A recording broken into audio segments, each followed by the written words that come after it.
And moving ahead now, viewers, Tucker Carlson has apologized for suggesting that Israeli President Isaac Herzog visited late convicted sex offender Jeffrey Epstein's infamous private island. The apology came after Herzog's camp sent Carlson a note, a strongly worded letter, denying any connection to Epstein and describing Carlson's claim as completely false. In a video recently posted on social media, Carlson has explained that he had been misinformed and that he did not intend to suggest Herzog was involved with Epstein. Carlson's apology follows controversial comments made during an interview with former U.S. Ambassador to Israel Mike Huckabee, where he referenced a baseless claim linking Herzog to Epstein. Listen in into the apology that Carlson posted. And so I just want to say clearly, I'm sorry to imply that I knew something I didn't know. Of course, I don't know that Isaac Herzog was on the island. I was referring to that email and the protest against him, but I don't know that, and I didn't mean to suggest that I do know that. And I also wanted to air his side of this. Again, President Herzog says he's never had any contact with Epstein ever. And so I just want to say that in the interest of honesty and transparency. Thanks. All right, viewers, that's American political commentator, conservative commentator Tucker Carlson, who made that statement and, of course, later issued an apology for his remarks that raised several eyebrows. He, of course, went on to claim the Israeli president had visited Jeffrey Epstein's private island. Retired Major General Dr. Rajan Kochar is there with us in this discussion. General, thanks very much for joining me. Very good morning as well to you.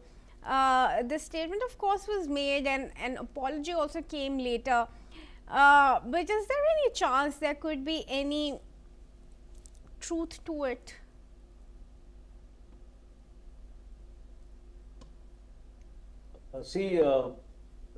Kriti, these are very interesting times we are facing. Truth is, I think, the biggest casualty here, because in spite of Epstein files naming people, it does not believe that you don't tend to believe everything what has been mentioned in the Epstein files. And one has to see this from a larger context. And the larger actually context is very eminent people and leaders of the nation have been named. They are morality and ethics are the biggest casualty of these files. And therefore the investigation agencies, whatever be the content, need to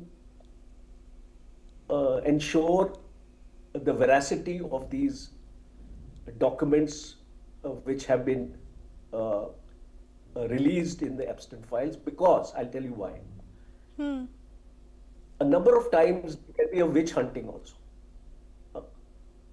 A number of times the political scores can be settled. So people may also misuse this information to bring down the reputation of a certain individual for their own vested interests.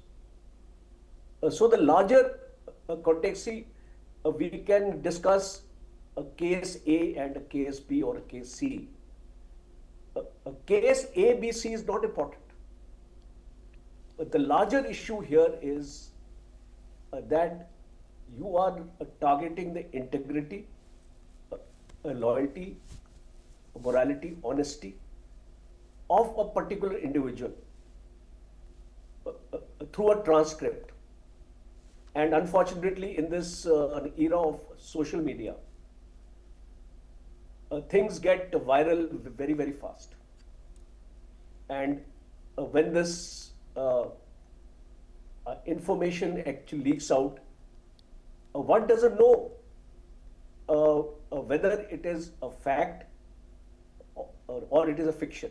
And therefore, in the larger context I want to highlight in your program is that we need to be very, very careful in disclosures of these kind, and they need to be verifiable, and then only I think we should be in a position to comment on these issues. Yeah. Sure, we'll leave it there then, Dr. Kochhar, but do stay on with me as we move ahead. Viewers, now according to records, a federal immigration agent has shot and killed